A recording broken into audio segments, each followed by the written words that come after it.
Hey, good morning, Eastern Oregon, and welcome to this September 18th version of AM Live on EOA, your connection to Eastern Oregon. We're glad that you are here with us today.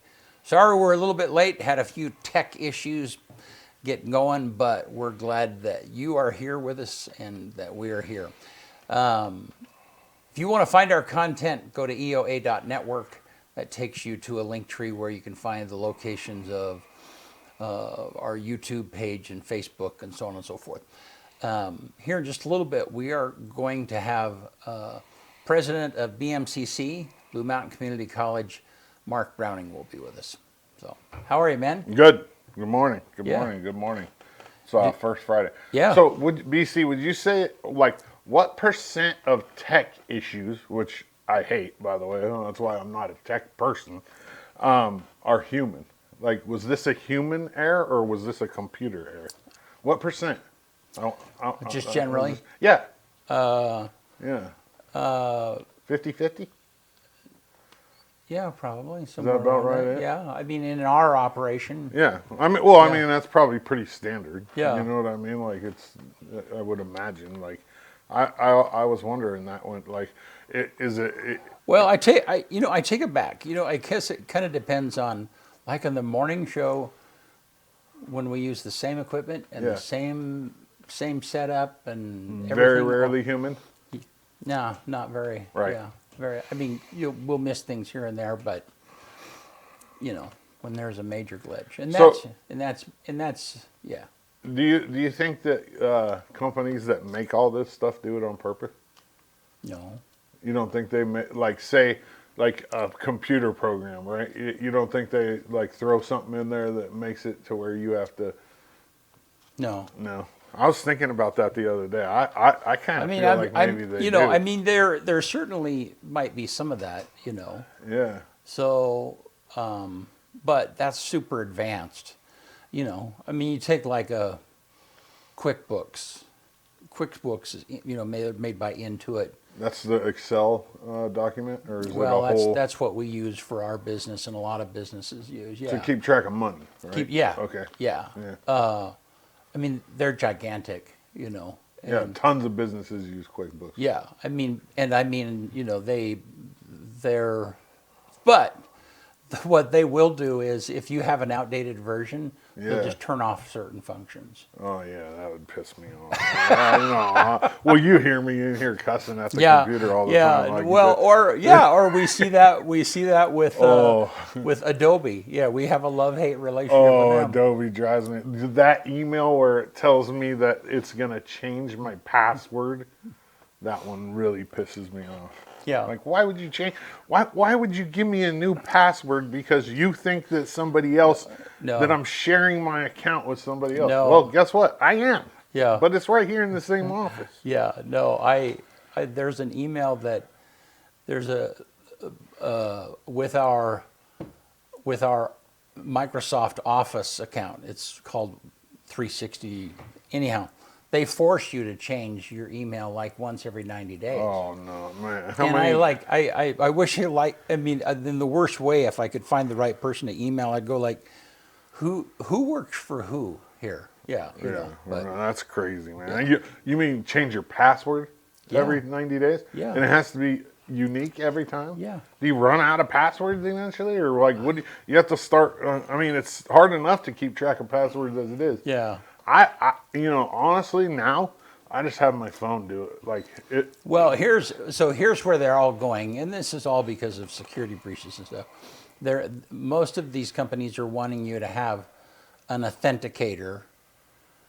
So it's beyond them sending you a text message. It's an authenticator on your phone. The problem is they each have their own authenticator. Google has an authenticator and Microsoft has an authenticator. And so then you've got to download that particular app onto your phone, connect it to your account. Yeah. I got mine set up to where for most of my stuff I can just put my fingerprint on it. Yeah. Like not everything, but quite a bit. Well, but that's another thing is like, so they'll have a biometric fingerprint. Your phone will, but then the individual apps will want your fingerprint too, which is like, why would I need to do this twice? Anyhow, it's Yeah, just, it's wild, man. Yeah. Tech drives me crazy. Like, you know that. It's nothing that I'm interested in at all. yeah. Well, Zero. you want to do sports? Let's do it. All right, man.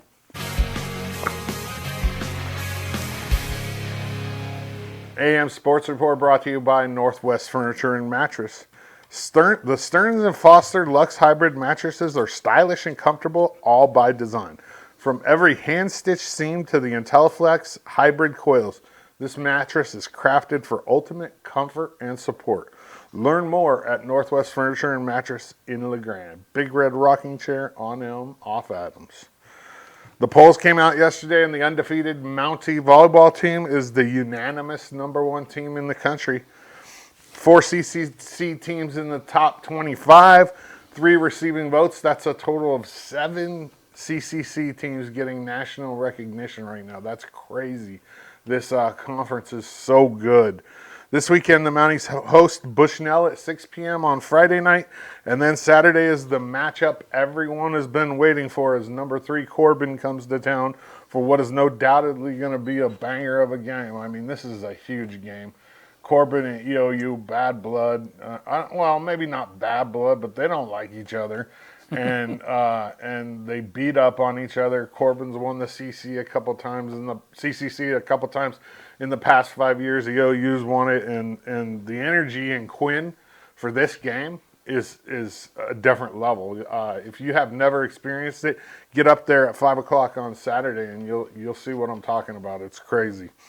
Both men's and women's soccer teams are at Warner Pacific and Walla Walla this weekend.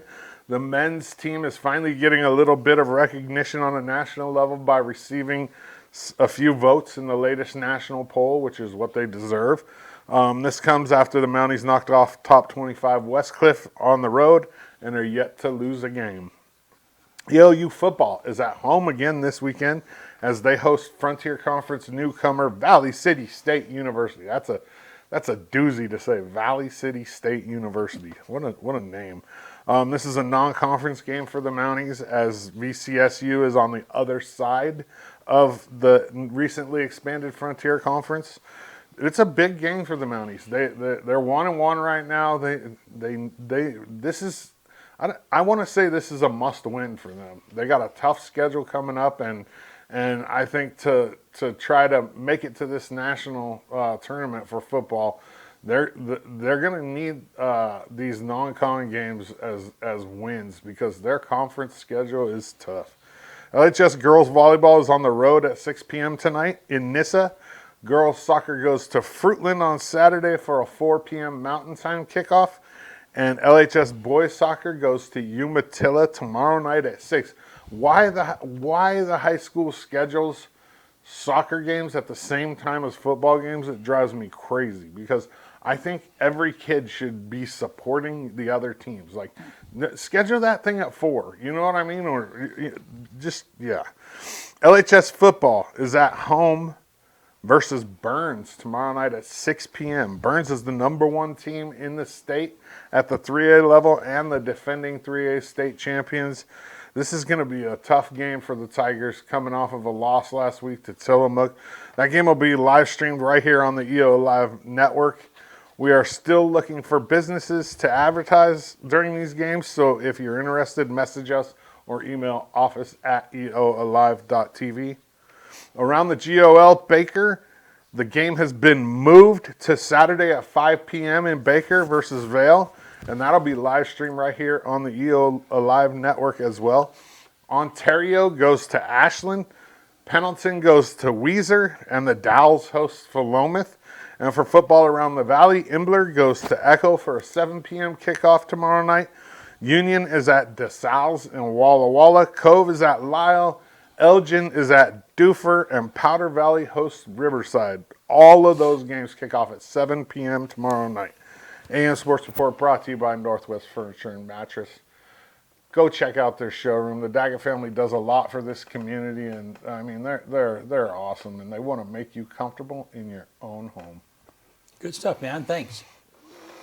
All right, let's take a look outside and See, it looks. I think it's going to be a beautiful day In today. 3, 2. We don't. Oh, okay. Well, so, yeah. So give us that weather graphic. Our outdoor shot is not handy right this second. Warmer so, today. Yeah. Not complaining. It doesn't look like there's any rain coming our way. Nope. 2% chance. Yeah. So next 3 days is like in the mid 80s. So Beautiful, beautiful. Make it feel like the summer still. yeah. All right. Cool. You think it's gonna cool? You think it's gonna? Do you think by October it's gonna cool off?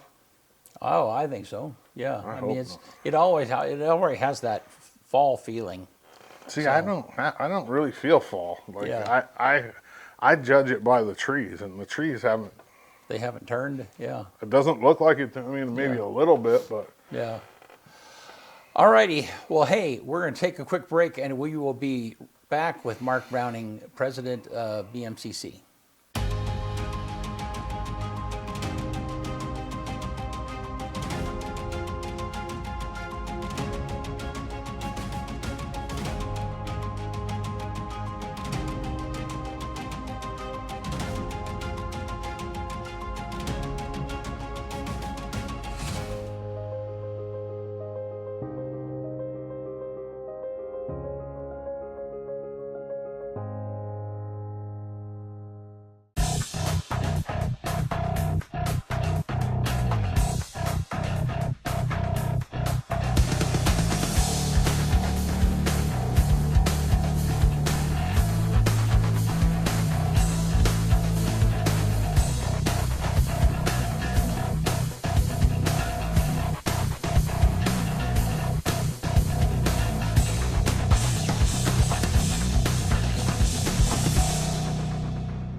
All right, we're back. Mark Browning, BMCC President. How are you, man? Good morning. Nice to see you guys. Yeah. good morning. You been staying out of trouble? Best we can. That's the story we're sticking with. this That's morning? right. I like it. Yeah. I like it. Yeah. How about you? We're good. Yeah, we're good. Fall term starts on Monday. Student athletes have been on campus. Everyone's back now, but we've had, fall sports have been back for about a month. Yeah. In action. So we had a nice split yesterday over in Treasure Valley. The men won, the women lost, but it was very close.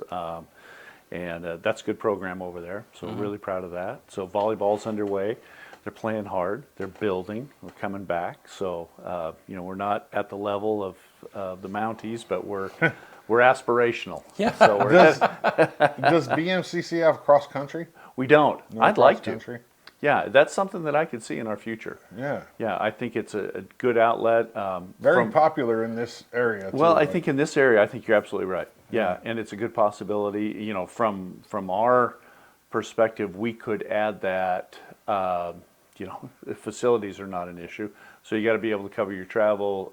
Our conference still has cross country, so that's a good thing. Yeah. Yeah, Then you don't have to worry about Title IX because you would add men's. You and do both. women's. Yep. Yep. Yeah. So it could be a possibility. Yeah. Yeah. There seems like there's probably some good places to run over there. Oh my goodness, yeah. With the hills around, we Yeah. got a lot of trails, and Yeah. it'd be a good way to go. And you guys, Pendleton just got done with Pendleton Roundup. Yep, survived another one. We were talking about that a little bit. It's it is beyond an event. It's an event with a capital E. I think people outside the area may not have a full appreciation for what it is, but it Yeah. takes 1,000 volunteers to pull that thing off, and it's Cool. not just the days of the rodeo. It's the days leading up. It's there's 2 big parades. There's concerts. There's so much volunteerism that makes that thing really tick. That's a big thing for us at the college is community service. So we give people release time. Hey, if your Rotary Club's pouring beer or parking cars or parking RVs, great, go. Yeah. We want you involved in that. Yeah. We have a lot of our people that are involved in the Altrusa chapter in town, and they do a ton. So we work with the chamber to help find volunteer opportunities for all of our people, and we only close on Friday. We host the governor's luncheon on Friday, and then everybody heads off to the rodeo. But we host. I had a chance to catch up with Kelly Ryan, your wonderful president over here at EOU on Thursday. That's typically the day when most of the colleges and universities are in town, and we host a luncheon up there and just get a chance to touch base and see how everybody's doing. It's one of my favorite events of all of Roundup Week. So yeah, we knock on wood, we got through another one. No, and we were talking beforehand. This is the very first one that I've been to, and, which is crazy. You've been here almost 30 years. Yeah, and I don't know how you've avoided it. I know, but it was, yeah. I mean, it was funny. I mean, the bottled water, everything to drink was $4. That was, and they don't have drinking fountains, which that's strategic. But but it was the one thing that was really cute was there was a watering. There were lots of vendors that sold really good food and everything. Food's actually really good. But there was a watering station. It was just, and you could tell it was an organization that was raising money, Right. and it was the mom and the little girl were the one that we were Working she was with. giving Yeah. and it was so cute because I gave him a tip and the mom goes, we got a tip, and then she coaxes the little girls like, come on, we got to do our dance, we got it. And so but it was just so point being, there were a lot of professional vendors there. Oh yeah. But there are also a lot of volunteer organizations that are using that to raise funds. Yeah. In the bull riding or the professional bull circuit that comes through on Monday, Tuesday, leading into Roundup, and then also the concerts on Saturday and Sunday, they're at Happy Canyon, and those vendors that are under the grandstands, and it's often the swim team from the high school. Yeah. And some of those, any of those clubs from Pendleton High, the food is, the burger from the Pendleton High swim team, that's a must-have. So next year when you come over, we'll go get burgers. Well, and that was the takeaway that I did. Well, I walked the whole gamut to find something to buy for lunch, and there was the line 20 deep in every one of those, but the concessions right under the grandstands, that was the place to That's be. the key. You could get a decent hot dog and a decent hamburger, and it was fast, and it's truly an experience. Yeah. So Wear your hat. You got your hat? I did not. I am not. You're not a hat person. Well, I'm just not. Not a Walmart cowboy. I don't, that's Like the rest of them. I mean, I thought about it. Yeah, that was the other thing. There's a lot of hat vendors there. Yeah. What does a hat cost? I was gonna. Depends on what you want. They can range from all the way to all the way. Yeah. Where do they start at? $100 or so? You can get a really low end for around $150. Yeah. If you're a working cowboy, Right. you're not buying your hat at Roundup. No. But you're all weather resistant. You're probably in that $500-600 range. Yep. But that thing's going to Holy last you a decade. Yeah. Yeah, because you only wear it one weekend a year. But they wear them every Most of day. them. Yeah. Right? Well, yeah, cowboys do, but Yeah. 90% of the people that go over there wear it like 7 times a year. Yeah. You know what Put I it back mean? in the box and away you go. Yeah. Yeah. Well, I grew up around that culture. I mean, when I was a kid, I wore a cowboy hat. I had cowboy boots, and grew up in Wyoming, and boots are uncomfortable. Yeah. Well, when Not when you get them broke in. Well, when you get to be a certain age, you either got the orthotics in there or something, and it's tougher to find. But I mean, the point is like, I just wasn't. It was a little bit like dressing up for Halloween. It's like no, I'm just going to be Cowboy me. Christmas. Yeah.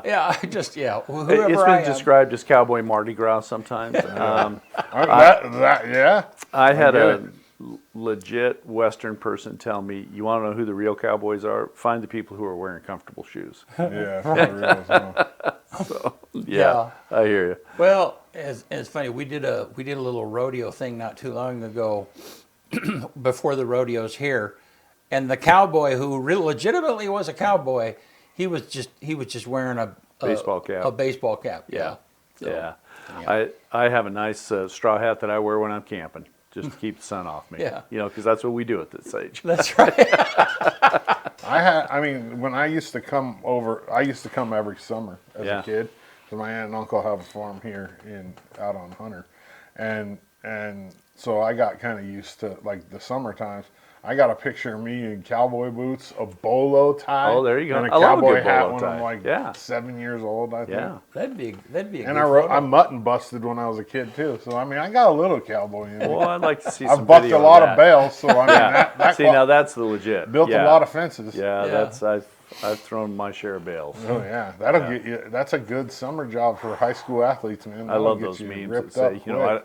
I don't want to hear about your summer until you've spent the summer on the back of a wagon stacking bales. Yeah, Yep. with a wet handkerchief over because I have hay fever too. So it's like just eyes are just puffed yeah. up and running, just throwing Good bales times. on the back. Well, so what are you looking forward to? What's BMCC looking forward to? We're good. Start of term is on Monday, fall term. Yeah. It's, you know, technically our year starts in the summertime with our summer term, but it really, in essence, with everybody, it starts Yeah. in September. We're cautiously optimistic. You know, it is such an uncertain time in education between what's coming in or out of DC, who knows every day, and Salem's uncertainty, Yeah. and you know, certainly the news that's coming out of there budgetarily has got us all. You know, we're keeping a pretty watchful eye, but we're optimistic. We're cautiously optimistic. I think for us as a community college, as that entry point, and as a place where students come, and we're kind of the portal. Either you know they come here or wherever they go and they're done. Our function is still pretty steady. We're more influenced by the economy in terms of when unemployment goes up, enrollment goes up because people Yeah, come back to retrain. Despite unemployment being very low the last few years, now it's starting to creep up a little bit, but where it's been lower, our enrollment's still been up. So we've been back growing again. We're kind of showing, as of late yesterday, just flat for this year, and that's okay.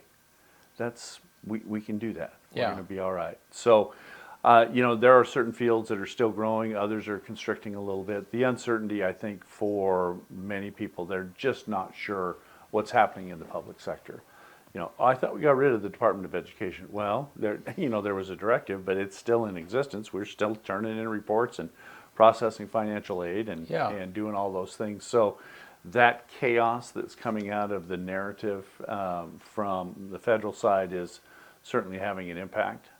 For us, our biggest role, and for me, it's just keep going every day. Right. And be that place and that institution where you know you can count on us. Yeah. And we're going to be there. So tell me how that chaos affects you guys. I mean, Yeah. make So- the dots a little closer Yeah, we just don't know.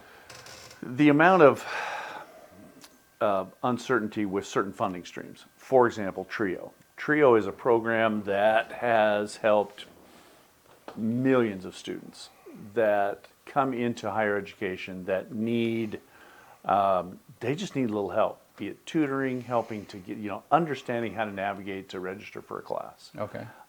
They've come from backgrounds that have not typically had a lot of higher ed exposure. They're first generation. That program has been really under scrutiny because it traditionally serves a lot of people of color. And this administration has been trying to take a different approach. Our TRIO program, it's a 5-year grant when it comes up. It was up this last year. We got reapproved. We got reauthorized. And that's a little surprising for some folks. Hey, how'd you do that? Well, we just talked about how we help people. We did not concentrate on some of the Salem-esque words, if you will. We just talked about how we help people. And we help people get jobs because of the training that they get. The uncertainty comes in programs, for example, through the Department of Ag. There is a lot of support that's for rural communities. Well, technically those programs are still there because they've been authorized by Congress, but the executive branch is not. They have to execute them. They have to administer them. And they're slowing everything down while it's all tied up in the court. So we had a partnership on meat cutting, one of the most popular things we've done in the last few years.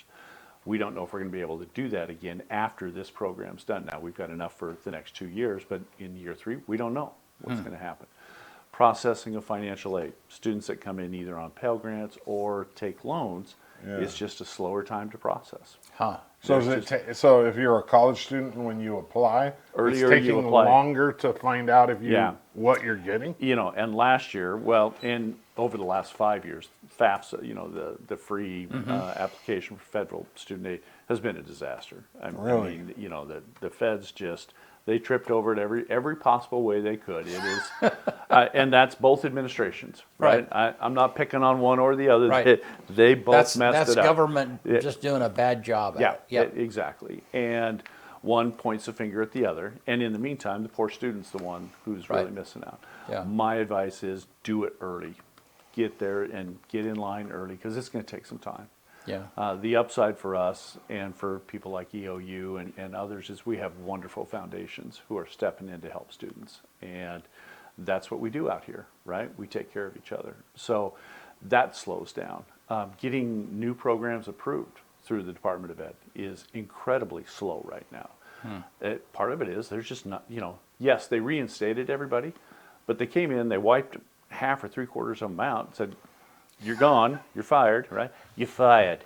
And then they all go, and then, you know, 6 weeks later, the court goes, oh no, you can't fire them, bring them back. Well, they've either gone off and done other things, or they're like, I'm not going back to that mess. Right. Yeah. I'm not cleaning that up. So they go do something else, and so you have a fraction of the people who were there, still there, trying to make it all work.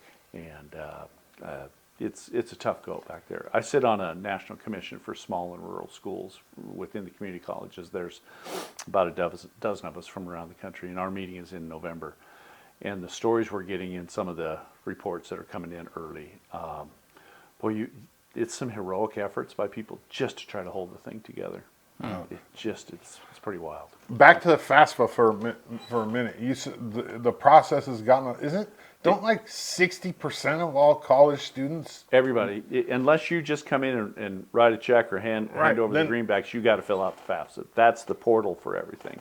Yeah. And they've made it harder to. Yeah. And the process longer. It's gotten incredibly and incrementally harder for the last 25 years. Wow. There's more demand for data and background, and now what you have, is AI. Right. For all the ways that we love Siri, and I argue with her all the time, and many times she tells me she does not respond to that kind of language. Yeah. I got that coming over this Me morning. But artificial intelligence is now being used by, my grandmother had a term, ne'er-do-well. Don't go hang with that. Don't go with that boy. He's a ne'er-do-well. Well, my dad would say he's a knucklehead, right? Yeah. But there are ne'er-do-wells, if you will, who are using AI as a way to scam. I mean, there have been thieves and robbers throughout history, all the way back to biblical times, right? Now they use AI. So one of the things that every college and university is experiencing to one degree or another are false applications. Yeah. So they go and they apply to come to your school. Great, I've got, Jimmy Johnson here who's going to come, from Tarpon Springs, Florida, and come to school out here at Blue Mountain, and has all the information down. They've got a false FAFSA record in there.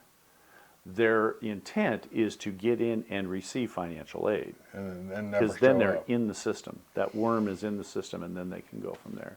Wow. And it takes an incredible amount of work to strip through those and to make sure that they're legitimate. So we do all kinds of different things, measures to help make sure that the student's legit, but it just takes time.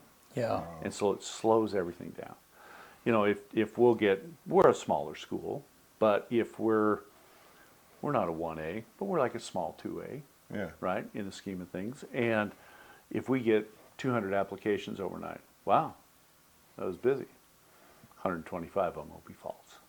Oh, but my. you got to sort through each one. Wow. This time of year. Wow. Yeah.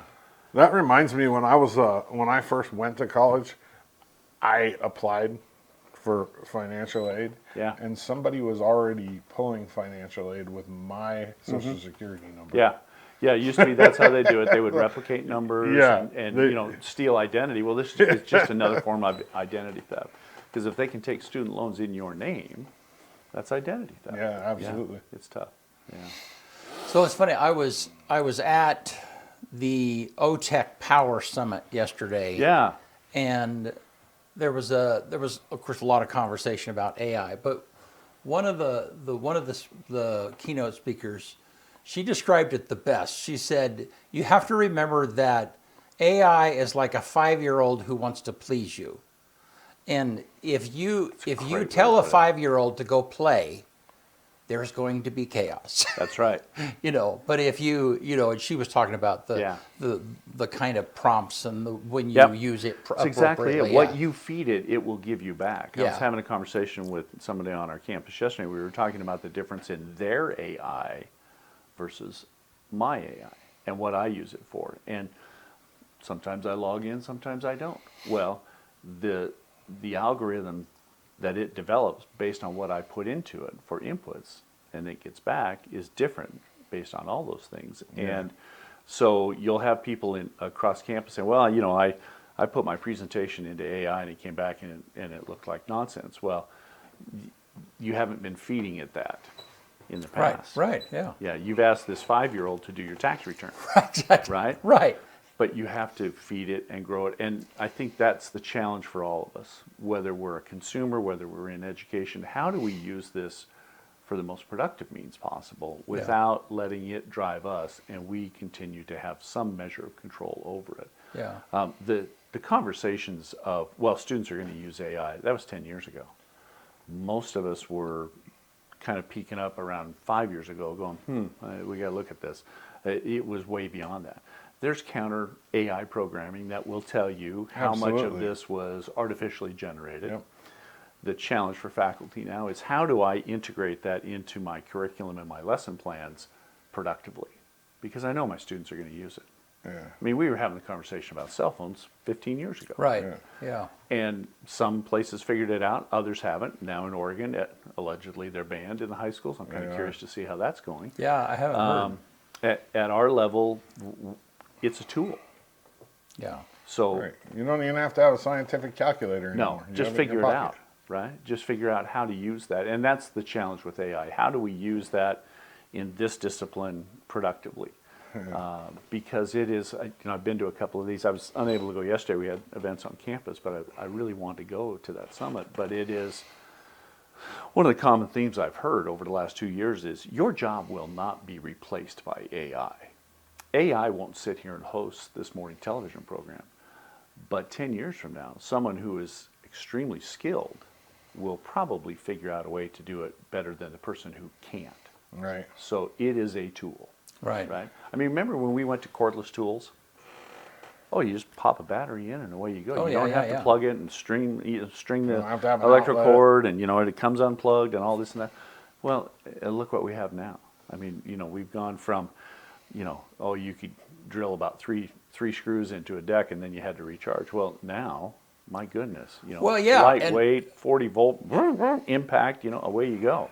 And then Porky. Just away you go. Well, right, and Everything I remember evolves. thinking, what's wrong with just plugging it in? Yeah. But now I've adapted. Yeah. It's like, oh, that cord is inconvenient. Well, Finding an outlet. and just yeah. the time that it takes. Yeah. Right. Right? If you can save and be 5 minutes efficient over 3 hours of the day, that's 15 minutes. Yeah.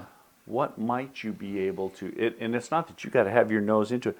Maybe that 15 minutes is actual thought about where you're going to take your next project, what you're going to do. It's some sort of a strategic thought that our days are so jammed and full of technology. You were Right. talking about tech, that sometimes we don't give ourselves that space to actually think. And I look at tech that way. If I can become a little more efficient and then have time to actually use the one thing that tech can't totally replace, that's probably a The good funny, approach. the funny thing about those AI recognition programs is that's AI.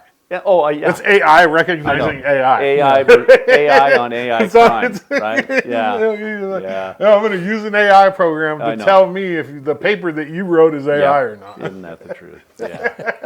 I know. It's crazy. There's a huge amount of conversation, and I know you're aware of this because you're in the middle of it, going on about trades. I mean, Yeah. there's just, I mean, I just hear that more and more, and it balancing, and it's not, the Tom Ensko used to say it really well, and that is that higher education can come in a variety of forms, and everybody needs it in some manner. I That's mean, right. if you're going to Yeah. advance, No, there was a reason Tom and I really we connected quite well because we had business backgrounds. Yeah. But so I was in a meeting last night. I had 2 evening events last night, and in one we were meeting with electrical contractors and plumbing contractors about our apprenticeship programs, and they've done exceptionally well. The challenge is we can't grow even remotely in sync with what the demand is. We're regulated by the state that says, for example, electricians, to have an apprentice, right?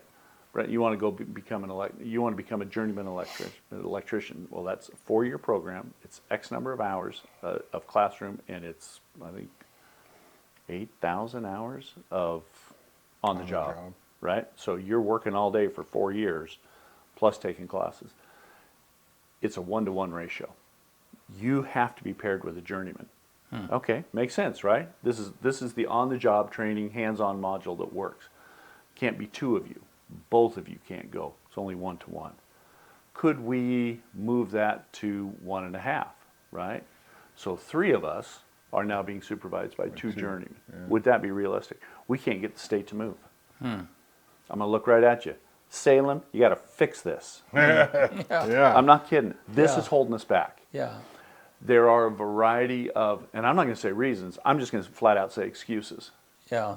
right? Labor will say, well, it's unsafe.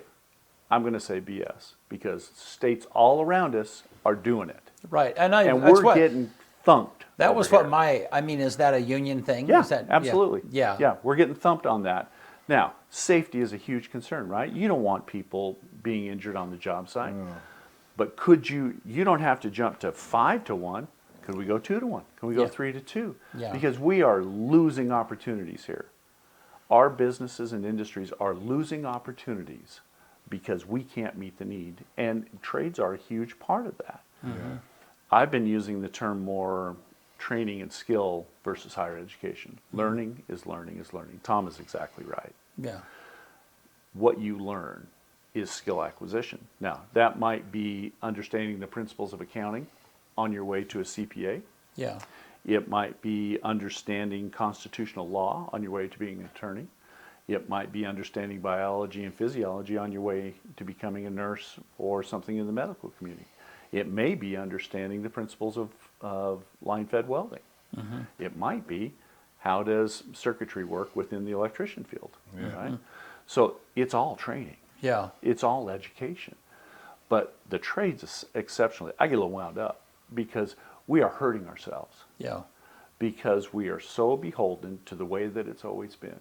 Yeah. And we think that by not, here's an example, and I think it applies. We've all been in the workplace where one person does one thing and they won't share what they do with anybody. Yeah. Oh no, I do that. I approve that. That's my process. I'm not going to tell you how I do it because that's my job and that's my job security. But the reality is, Susie might trip and fall and break her ankle and be out of work for 6 weeks. Nobody knows how to do that process. Right. And everything stops. If Susie shares that a little bit, or Ralph, or whomever, right, and then others can help, sick, vacation, got to go see a grandkid, whatever it might be, there's more capacity that can happen. Susie can learn parts of someone else's role and actually becomes more valuable. Labor, by saying, oh no, it's 1-to-1, they're actually hurting themselves. Because if you were to expand those caps within plumbing, within electrician, within some of the other trades, and say, you know what, we can move this by a half or by 1, they're going to gain more members. Right. So why would you not do that? If Right. you can do it within the reasonable bounds of safety Yeah. and quality, nobody wants shoddy workmanship. Yeah. But it is happening all around us. We're losing skilled labor to go to states where they have a more favorable climate to that. Well, and part of the conversation yesterday was the need, the Absolutely. gigantic need Yeah. for trades. I mean, particularly with the server farms and Yeah. artificial intelligence and all of that. I mean, Yeah. there's way more need than what could ever be supplied. Let's talk about those data centers, right? Yeah. Primarily to the west of us as we're headed towards the gorge. That's a big part. It's a big part of what we do. And we have a couple of different programs. So one is the actual data management, right? Somebody learns how to work with the servers, and it's all the way from how to set up the racks to, how do they move the information around, how do they keep it secure. You know what the other part of that is that's actually growing faster than the data side of it is the plant management. These are massive facilities, 250,000 square feet, usually in a pod of 4. These are massive HVAC systems, right? They're Right. swamp coolers. And they Yeah. have to stay cool because if those servers get too warm, they They don't burn function. up, yeah. What is the one guarantee that these tech companies say? Your data will always be available. It's beyond redundancy or triple or quadruple. So you don't get a chance to go through those very often, and they only show you so much. However, when you drive by, you look at them and you start to count, right? It's a little like counting elk on the herd when you go through Lag Canyon, but you start counting the diesel generators that are outside these buildings. Right. Somewhere between 10 and 13 on each side. Right. Those generators are massive. So one of the folks will And tell they're you, just back up. and they're about the third backup. Yeah. Right. Each one of those generators would power a city of 7,000 homes if they threw the switch on every appliance in the home all together, all 7,000 all at once. Every coffee maker, every microwave, every TV, every computer, everything in That's the home wild. all at once. One. Yeah. And there's 13 on each side. Yeah. Yeah. But it's being ready for whatever. Yeah. So it is that plant management. It's understanding diesel. It's understanding electricity. It's understanding airflow. Right. How do you run these giant swamp coolers without the humidity? Because water and servers don't mix very well. Yeah. But they have to have clean water, which is because of the access to the Columbia. So these fields, and those are trades, right? But they're high-tech trades. Right. I had a hospital CEO tell me a few years ago that 2/3 of the jobs available in their hospital did not require expertise in biology. It's HVAC. Every room is its own little micro Right. HVAC system. Right. Yeah. Yeah. It's record management, data management. Someone comes in, they get admitted, and then they go to another department. All that record and that background and that triage has to go from tablet to tablet to tablet. Well, how do they manage that information? The transcription of the information, right? It's more than just the person taking it and say, hey, I need your insurance card. That's just a very small part of it. Now, working through and acknowledging the human side of that. When someone goes to the hospital, either through the emergency room or even a planned procedure, there's a lot of anxiety. And many times it's not just the patient, but it's the person with them that's feeding that. How do you help them navigate all that? All of that takes a lot of expertise, and they don't really have to understand how cell division happens. Yeah. Right. So, Well, and I listen to Mike Rowe quite a bit. Yeah. And, Yeah, I and- really enjoy him. I mean, as he's talked about this in these server farms, it's welders, it's electricians, it's HVAC, it's construction, it's all of that, all of that trade. and it's the skills within those trades. Right. So I was talking to one of the diesel companies in town, and we were talking about our graduates. And I said, just tell me how we're doing. They said, technically, your folks are great. They come out, they can diagnose, they go through it, boom, they can fix it. What we need are the people skills. And he gave me an example. He said, we'll get a graduate. We put him in a service truck. It's wheat harvest. That's a high impact time, right? 8:30 at night, call comes in, my combine's broke down. Tech jumps in the truck, runs out there, jumps out, dude, sup? Yeah.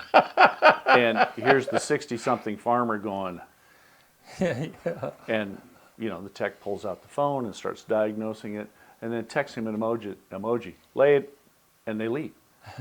There's got communication. Yeah. Good evening, I'm, Jimmy from here, and so, let's take a look, tell me what it's doing.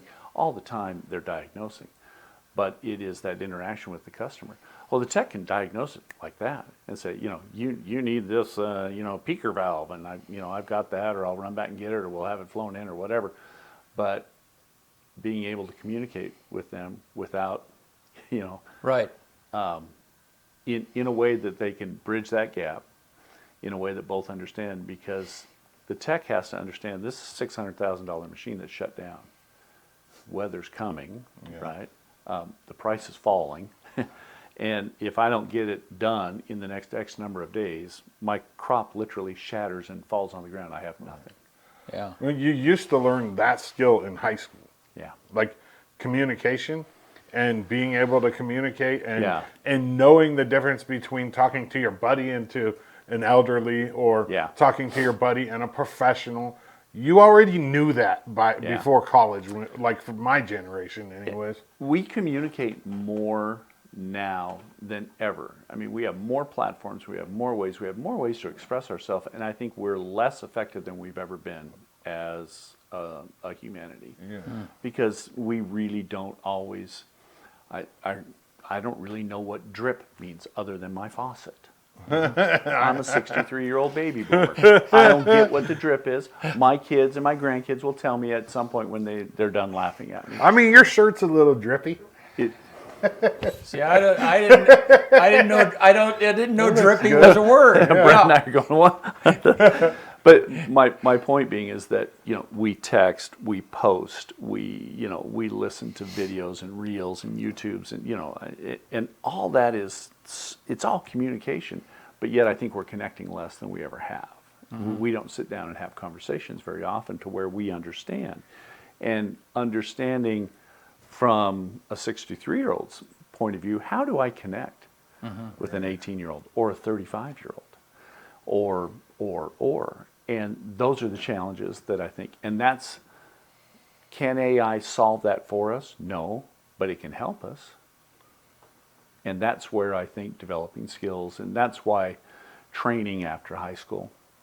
I have such admiration for our K-12 folks. I have a sister who's a kindergarten teacher in another state, and she tells me the stories about the kids coming in. And it's not just COVID kids, but in general, the challenges that you now see. And it's different. I always knew. I just went to my 45th class reunion last weekend. We knew when we were in school and young, if we got in trouble at school, the trouble at home, there was no question. They're going to back the school, back the teacher, right? You got in trouble, and it was going to be far worse. Yeah. Now it has to be mediated. No, Pretty you're much. right. And Yeah. and the poor educator in the classroom feels like they're under attack all the time. They can't practice the methods that are effective, and that's not. Many of us grew up in a time when the principal still would give you a swat with a paddle. Yeah. There was a reason that we evolved past that. It wasn't, but and many times now, verbal or emotional can be even far more harming. But there are many effective ways. These are professional people who train. I mean, educators really don't get the summer off. They have to go and earn continuing education credits to keep their certification up. They're learning about new ways. I have such great admiration for people in the K-12 classroom because it's really, really difficult. And then they come to us. And by age, they're adults. Right. We were going through a FERPA training, which is the federal term for essentially we can't tell you, mom and dad, even though you're paying the bill because your son or daughter's 18. Yeah, which is crazy. Which is a crazy dynamic to really navigate. But, they're 18, but their brains are still 5. Yeah. And their emotional intelligence sometimes has not caught up yet. And so making decisions. And, this is sometimes how kids get themselves, in trouble. And it's just such a process. And we all grow and mature and grow up. And, I joke all the time, I get older, but have I really grown up? But you do. And that's where the challenge becomes. But it is not an easy road. But thank goodness we have people doing it. Yeah. Because, yeah, you can teach yourself a lot on YouTube. But can you learn to interact with that farmer out in Cove whose combines broke down Right. effectively to help them resolve the crisis that they're in? Yeah. You can learn how to do stitches and an IV on YouTube. But can you learn the empathetic skills to help calm maybe the patient, but even more so the spouse or the partner who's here who's very worried because the person that they care most about in the world is in trouble, Yeah. right? Those are the types of things where training and skill acquisition will always have a role. So we continually work to Well, find and those soft, the best way what forward. they call those, is that part of soft skills too? You know, for years we've called them soft skills. I just call them essential skills. Right. But I mean, right. And along with that, the ability to show up on time. Yep. And work hard while you're there. Well, and that And, yeah. understand, this comes out, you know, cranky, get off my lawn guy, but that there are steps and progressions. Right. You're 24, you're 28, you're well skilled and trained, but you're not going to be held in the same light as the 55-year-old who's been doing this for 25 years. Yeah. Now, technically, skill-wise, you may be eclipsing that person, so you'll advance faster. At you know, that will be accelerated. But there is also learning about how to interact with the proper level of respect and decorum. Other cultures, Yeah. that is an absolute The must. elders, you know, It's a must. yeah. You can't not do it. I will be first in line to tell you, as a boomer, we don't know everything. We might be nearing the end of our career time. I got a lot to learn still, because the world changes quickly. But what I will tell you is that I'll look at somebody who's 75 or 85 and still ask questions, because there's 15 or 20 years of experience that I can learn from. I know that there's a 28-year-old out there that can do bing, bing, bing, bing, bing faster than I can. But have they seen this? Have they gone through this? What would they do in this? So it's the total package. And I think that's where our role in higher education, Kelly Ryan and I talk about this all the time with Dana Young from Treasure Valley. You know, it's the totality of it all. That's really where the value is. And many people have chosen to define that as, well, you have to have a broad-based liberal arts education. I think our role is not to teach people what they think, but to teach them how to think. Develop your own. Yeah. Understand that critical thinking is not critical in the sense that it's negative, that it's analytical. Right. Figure out how to read and then think. Not regurgitate, but think. What does that really mean? And what does it mean to me? And when you get some skills in that area, then you gain education. And whether that's how the sheer chemistry of something works, whether that's the sheer physics of how something works, whether that's the interpersonal dynamic or the combination of it all, that's where the light goes off. And that's the cool part about what we get to do. Yeah. Cool. Yeah. Basically, give them a template. Yeah. Yeah. Well, it's funny. I was thinking of the steps, and you and I are very close to the same age, that I went through growing. I mean, I remember when my dad gave me a comb, and my only job was to keep the comb with me and comb my hair during the day. I mean, you know, to keep yourself groomed. That was the thing. Look Yeah, presentable. Look presentable, yeah. And then, you know, and the next step was, once I started earning money, to keep a wallet and Yeah. keep track of it, you know. And, oh, you have a driver's license, you know. And then the other thing was to keep track of your keys. I mean, but all of those things, you know, they elevated my responsibility. Yes. You know, they Yeah. elevated my ability to keep track of myself, you know. It was, the principles are still there. Yeah. Yeah. but they're just different now. Yeah. And yes, I think we had similar fathers. And, Yeah.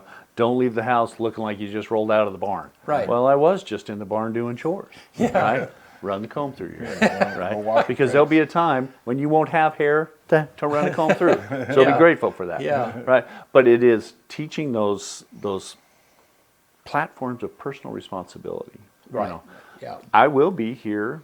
Work starts at 8. I'll be here at 7:45. Yeah. Right. I'll be ready to go. I'll answer my phone. Not what, but good morning. Hi, it's Mark. How may I help you? Right. Yeah. Those types of things. And we interact, again, AI. How many times have we been on the phone and please press 1, please press, it's AI. But then you finally get a person on the phone and you're so excited. There's a commercial about that Yeah, right now. and you're really excited about that. But how do you interact versus I've been on hold for 17 minutes, right? And now I'm frustrated and I'm late or I'm this or I'm that, and I'm going to take my frustration out on this poor person who's, it's not their fault. No. They're picking them up as fast as they can. How can we do a little better with that kind of thing? So, it's just learning. What was it? There was a movie that the line was basic principles, right? Yeah. And that's what it comes down to. Yeah. Well, Mark, thank you. Oh, it's always a pleasure to come catch up. I hope you all are doing well. Yeah. Oh, well, Yes, and sir. we Yeah. love having you. Yeah, no, I'll come over again, and Eastern Oregon's a wonderful place. I enjoy our working relationship with President Ryan and EOU. I enjoy our relationship with Treasure Valley. The three of us work together rather closely. Mark Mulvihill at the ESD, we all partner together because we have to. Yeah. And it's a bonus that we like to. Yeah. But this is how we get things done out here. Yeah. And we're not sitting here waiting for Washington to fix it for us, because heaven knows they're never going to get that done. Right, And yeah. to the same degree, Salem, right? You just have to figure out a way. Yep. We're all frustrated with what's happening there. I know our folks are working, Senator Nash and Bobby Levy and Representative Smith, they're working to try to do what they can. There are constraints within that. But in the meantime, we can't just sit here and go, well, can't do anything until they fix it. We just figure it out. Yeah. And it's conversations like this where I think we help each other understand where we're at and what we might be able to do to help you and vice versa. That's how we get through all this. Yeah. Yeah. Well, excellent. Well, thank you, man. Hey, Yep. Yeah. Appreciate You wanna it. get us out of here? Let's do it. On this day, September 18th, 1793, U.S. President George Washington lays the cornerstone of the Capitol building in Washington, D.C. 1851, the first edition of the New York Times is published. How much do you think it cost when it first came out? 1851. How much did a copy of the New York Times cost? penny. 2 penny. 2 pennies. Oh, 2 pennies. two. Is that where we got that, your 2 pennies. cents I'll worth? give you your 2 cents. Maybe. I'll bet so. Yeah. 1947, the CIA officially comes into existence after being established by President Truman. He actually established it in July, but it didn't actually become the CIA until this date, which is the 18th of September. In 1971, Momofuku Ando markets the very first cup of noodles, packaging them in a waterproof polystyrene container. Could you imagine if we didn't have cup of noodles, how many college students would have starved to death? Yeah. 1994, Ken Burns' documentary miniseries Baseball premieres on PBS, and it's my favorite movie. That's a good I mean, one. it's the best documentary good one. ever. I've probably watched it 50 times, I would imagine, right around there. It won an Emmy for Outstanding Informational Series, and Ken Burns is just, Great storyteller. he's the man. 2001, first mailing of anthrax letters from Trenton, New Jersey. You have to be alive during that time, so younger people won't understand, but that was a pretty scary time with the whole anthrax letter thing going on. 2022, U.S. President Joe Biden says in a CBS TV interview, "We still have a problem with COVID, and we're still doing a lot of work on it, but the pandemic is over." Has it already been 3 years since COVID's been over? Except it's back. Right? Oh. Isn't there new COVID? I don't know. It's crazy. Maybe it's like new Coke. It won't catch on. 2024 Tupperware Brands, which has been the maker of plastic kitchenware since 1948, files for bankruptcy. The number one song on this day in America in 1995, Gangster's Paradise by Coolio. This was the title track for the soundtrack of the movie Dangerous Minds with Michelle Pfeiffer. And then the quote of the day comes from Scott Belsky. It's not about ideas, it's about making ideas happen. One more time. It's not about ideas, it's about making ideas happen. Good stuff. Hey, thank you, Mark. Hey, my Thank you. pleasure. Yep. Good to Yeah. see you guys. Yep. Yeah. All right. Don't forget that game. Yeah. Tomorrow night at 6. Tomorrow and night at then 6. we'll also be televising the Baker game, which has been moved to 5 o'clock on Saturday Saturday. versus Vail. Yep. Yep. All right. Thank you all. See you soon.